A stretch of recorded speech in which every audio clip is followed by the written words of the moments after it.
Good evening. A doll hanging from a tree in Endwell has raised concerns about racism among members of the NAACP. At first glance, it does look like an intentional insult to people of color, but tonight we try to get both sides of the story.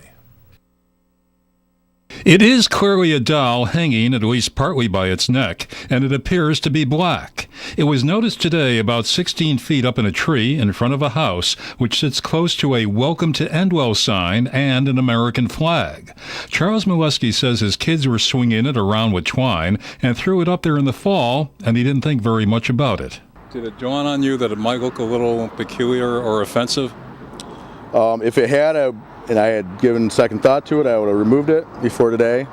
So definitely wasn't supposed to pose any kind of message to the community. I'm really sorry for any bad feelings about that.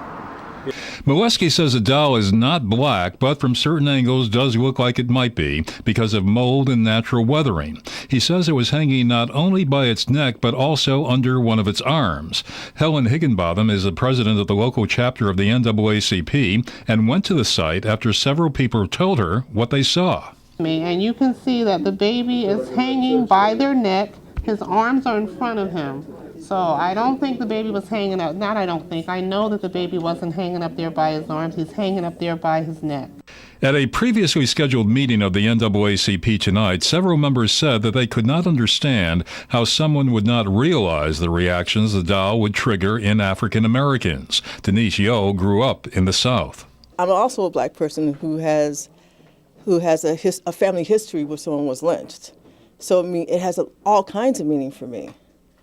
You know, I know what it's like to look in the faces of black people and have them feel fearful of whites. I feel sorry that I neglected to remove it before now. It was just a thing that happened that my children did, and I don't think anybody meant any harm to the community, any kind of a message. Charles Mileski tells us that his wife, who is the mother of his children, is half black, and that the doll was not very visible when his children threw it into the tree because of the leaves.